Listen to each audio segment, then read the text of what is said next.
दोस्तों नमस्कार। स्वागत है आपका हमारे इस यूट्यूब मंच पर। दोस्तों, जब प्यादों के बीच वजीर बनने की महत्वाकांक्षा हिलोरे मारने लगे, तो उस परिस्थिति में प्यादों की भूमिका, वजीर की भूमिका और वजीर की अगली अगली राजनीतिक जो पूरा का पूरा खेल है, उसको तय करने की दिशा में आगे बढ़ती हुई दिख जाती है। और अब बिहार कमोबेश उसी दिशा में जा रहा है। चिराग मॉडल 2020, चिराग मॉडल पार्ट 2 2025 में रेप्लिकेट होने, उसी रूप में उसकी पुनरावृत्ति होने की संभावना बढ़ती जा रही है। क्योंकि जरा ये पोस्टर आप हमारी स्क्रीन पर देखिए, जो अचानक से बिहार में वायरल होने लगा है कि चिराग पासवान को बिहार बुला रहा है। इस पोस्टर की भाषा को देखिए और इसके बाद आपको समझ में आ जाएगा कि अभी चंद दिनों पहले पटना में जदयू कार्यालय पर जो पोस्टर लगा था कि 2025 से 30 फिर से नीतीश, जी हाँ, ये पोस्टर भी देख लीजिए, तब आपको समझ में आ जाएगा कि बिहार की सियासत किस दिशा में जा रही है। दरअसल भारतीय जनता पार्टी बिहार में अपना मुख्यमंत्री देखना चाहती है। जनता दल यूनाइटेड मुख्यमंत्री पद को किसी भी कीमत पर अपने पाले में रखना चाहती है और राष्ट्रीय जनता दल भारतीय जनता पार्टी को सत्ता से दूर रखना चाहती है। और इसी राजनीतिक कसमकस के बीच plan B, plan C, plan D, B team, C team, D team, E team, तमाम तरह की टीमों की भूमिका बिहार में बढ़ती हुई दिखाई दे रही है। और जब इस भूमिका की नए सिरे से पड़ताल करने की कोशिश करें तो क्या दिखाई देता है? 2020 का चिराग मॉडल, 2015 का मॉडल, जिस 15 के मॉडल में भी पप्पू यादव की पार्टी पूरे बिहार में कई सारी सीटों पर लड़ रही थी। बात अलग है कि कामयाब नहीं हो पाई थी। कामयाब इसलिए नहीं हो पाई कि पप्पू यादव का सामाजिक आधार, सामुदायिक आधार उसी तबके में था जिस तबके में लालू यादव का है। कामयाबी नहीं मिली। ये अलग बात है कि पप्पू यादव चिराग मॉडल नहीं थे। पप्पू यादव की अपनी राजनीतिक महत्वाकांक्षा थी, लिहाजा वो चुनाव लड़ रहे थे। उसको किसी की बी टीम या सी टीम नहीं थे। चिराग पासवान की पार्टी जब 2020 में चुनाव लड़ रही थी, तो सबको दिख रहा था कि कौन सा खेल हो रहा है। और अब फिर चिराग पासवान को उनका होम स्टेट पुकार रहा है। वो अपने पिता रामविलास पासवान की तरह संसद की तैयारी करने के लिए, संसद की राजनीति करने के लिए तैयार नहीं है। कम उम्र में कैबिनेट मंत्री का पद मिल गया, लेकिन इतने भर से वो संतुष्ट नहीं है। उन्हें तो पटना में एक अणे मार्ग का मुख्यमंत्री का बंगला चाहिए। जीतन राम मांझी के बाद बिहार में दलित समाज से आने वाले मुख्यमंत्री के तौर पर उस लिस्ट में उन्हें अपना नाम चाहिए। लेकिन ये नाम क्या वाकई उन्हें चाहिए, या 2020 वाले मॉडल की पुनरावृत्ति है? ये आने वाला वक्त बताएगा। लेकिन उनके इस पोस्टर ने, उनकी इस डिमांड ने जनता दल यूनाइटेड को नए सिरे से असहज कर दिया है। असहज इसलिए क्योंकि दूध का जला छाछ भी फूंक फूंक कर पीता है। जेडीयू को बखूबी पता है कि पिछले विधानसभा चुनाव में लोजपा को, यानी रामविलास पासवान की पार्टी को, चिराग पासवान की पार्टी को जो 5.41% वोट मिले थे, वो 5.41% वोट जनता दल यूनाइटेड को 71 से 43 पर लाने में बड़ी भूमिका निभा रहे थे। क्या वही अब 43 से नीचे ले जाने की भी तैयारी है? ये सारी कवायद जब चल ही रही है, इन सब के बीच प्रधानमंत्री मिथिला इलाके की मधुबनी सीट पर आ रहे हैं।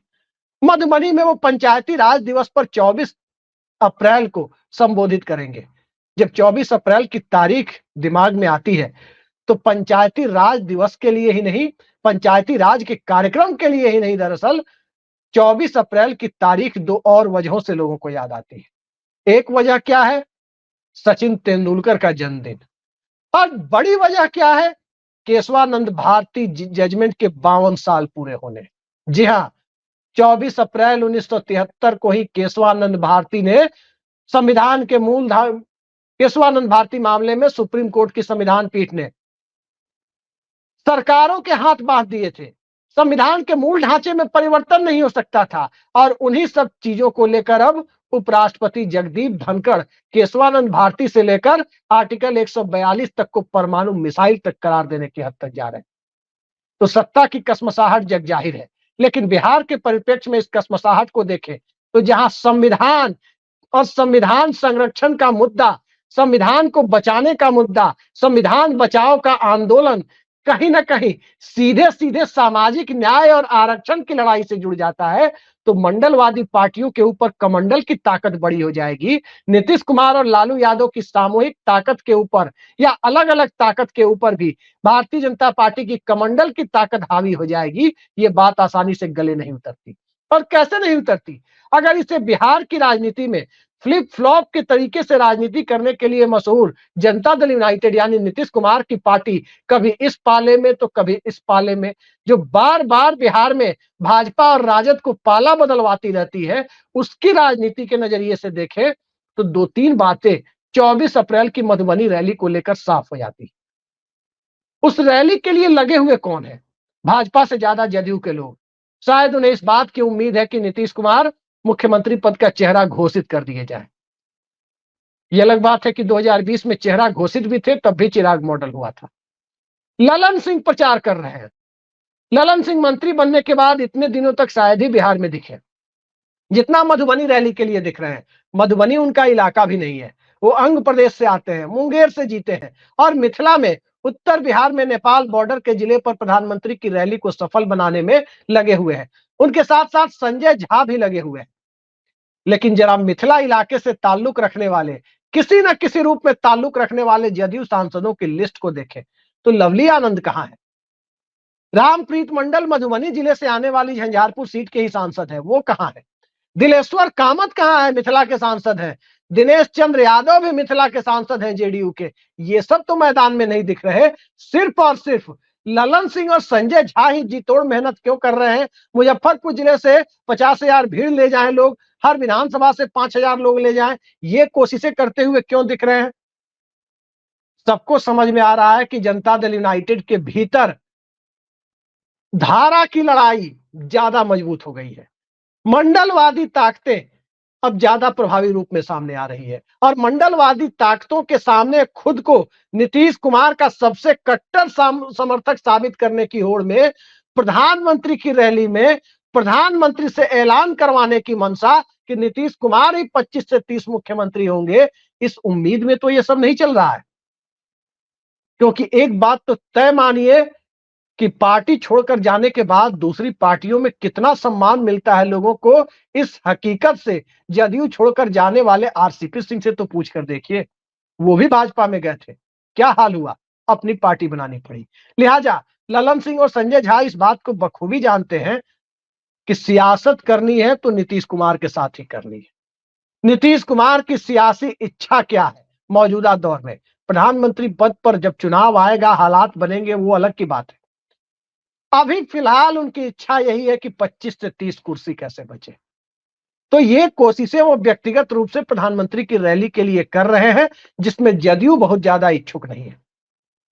जदयू के लोग, स्थानीय कई सांसदों के नाम मैंने लिए, रामप्रीत मंडल से लेकर दिलेश्वर कामत, दिनेश चंद्र यादव, लवली आनंद तक, किन्हीं की भी भागीदारी बहुत ज्यादा नहीं दिख रही, लेकिन इन दोनों की दिख रही है। अब आते हैं कि इंडिया गठबंधन में क्या नीतीश कुमार के लिए कोई रेड कारपेट बिछाया जा रहा है? सीएम के चेहरे का ऐलान तो नहीं हो रहा। और जब दो राजनीतिक तौर पर असुरक्षित लोग कहीं ना कहीं डूबेंगे तो साथ ही डूबेंगे और बचेंगे तो साथ ही बचेंगे की मानसिकता से ग्रस्त हो, तो 2014 के लोकसभा चुनाव के बाद जो 2015 में हुआ था, वो हालात बनने की तरफ बिहार बढ़ता हुआ दिखाई देता है। मैं जानता हूं कि हमारे वीडियो के कमेंट सेक्शन में आकर कुछ लोग कहीं ना कहीं इस बात को कहेंगे कि ऐसा कुछ नहीं होने जा रहा, लेकिन याद रखिए, लालू यादव और नीतीश कुमार के बीच के जो समीकरण है, उसमें कब क्या हो जाए कोई नहीं जानता। तेजस्वी यादव को अपनी राजनीतिक भूमिका पता है, और कोई माने ना माने, राष्ट्रीय जनता दल के लोग इस बात को स्वीकार कर रहे हैं कि मौजूदा गठबंधन के सहारे चाहे कितना भी बड़ा नैरेटिव सेट कर लिया जाए, कितनी भी मजबूत चुनावी लड़ाई लड़ी जाए, वो 122 के आंकड़े को छूता हुआ नहीं दिखता है, जो बहुमत के लिए मिनिमम रिक्वायरमेंट है। 122 का आंकड़ा उसी गठबंधन के साथ बन रहा है जिसके साथ नीतीश कुमार चुनाव लड़ रहे हैं। और नीतीश कुमार को ही राजनीतिक तौर पर एकनाथ शिंदे और शिवराज सिंह चौहान की तरह राज्य की राजनीति से रुखसत कर दिए जाने की जब तैयारी हो रही हो, तो स्वाभाविक है चिंता सिर्फ जदयू खेमे में ही नहीं बल्कि राष्ट्रीय जनता दल के खेमे में ही है। क्योंकि एक तरफ भारतीय जनता पार्टी कमंडल के अंदर मंडल को समाहित करने के लिए पिछड़े वर्गों का कार्ड खेल रही है। एक गवर्नर भी लेकर आए थे, फागू चौहान, जो भाजपा के द्वारा आयोजित अति पिछड़ा सम्मेलन में राज्यपाल के संवैधानिक पद पर होने के बावजूद शामिल होने चले गए थे। तब भी दाल नहीं गली थी, तब भी नीतीश कुमार की जरूरत आ पड़ी थी। और अब हालात क्या हैं?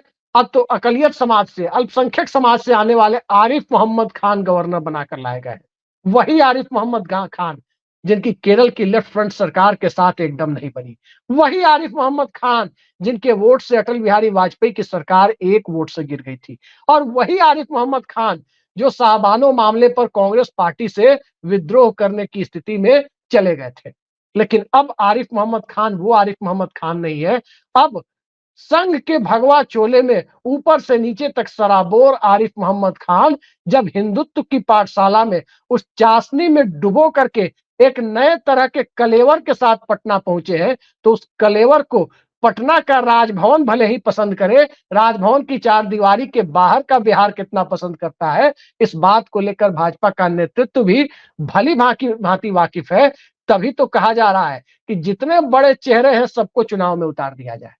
और जब सबको चुनाव में उतारने की बात है, तो क्या इस बात का एहसास हो चला है कि नीतीश कुमार की राजनीतिक असुरक्षा की भावना तेजस्वी यादव और लालू यादव की राजनीतिक असुरक्षा की भावना से एक साथ जाकर जुड़ जाती है?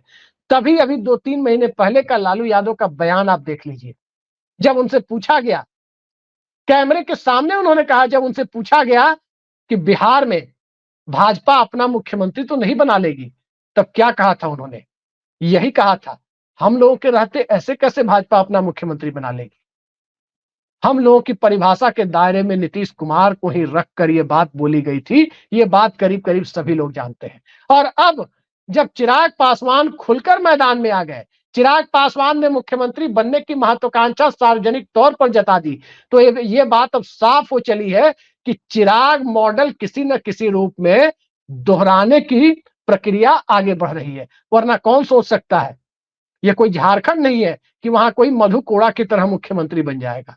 ये बिहार है, आज का बिहार, जहां मुख्यमंत्री पद नीतीश कुमार के हाथ से छूटेगा तो दो ही जगह जा सकता है, भारतीय जनता पार्टी के साथ जाए या राष्ट्रीय जनता दल के पास जाए।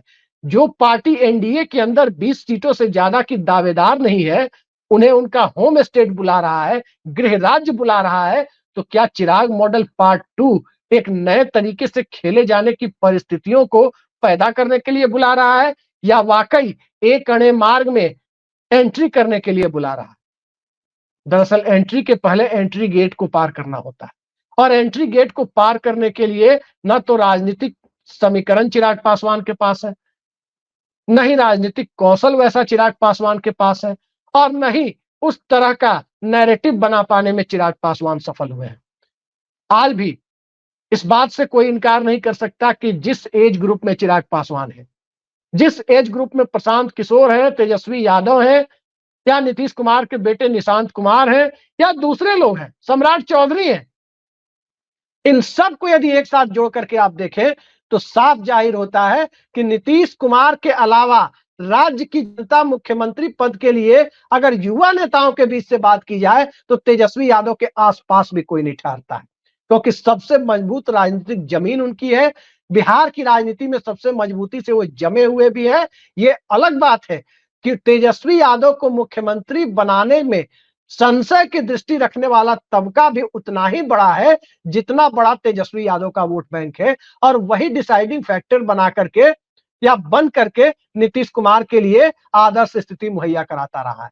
और कहीं ना कहीं तेजस्वी यादव को भी सुविधा की राजनीति करने लायक स्थिति में खड़ा कर रहा है, जिसमें तेजस्वी यादव अपनी सियासत कर सके। लेकिन ये सुविधा की राजनीति भारतीय जनता पार्टी के लिए दुविधा की राजनीति में तब्दील हो रही है।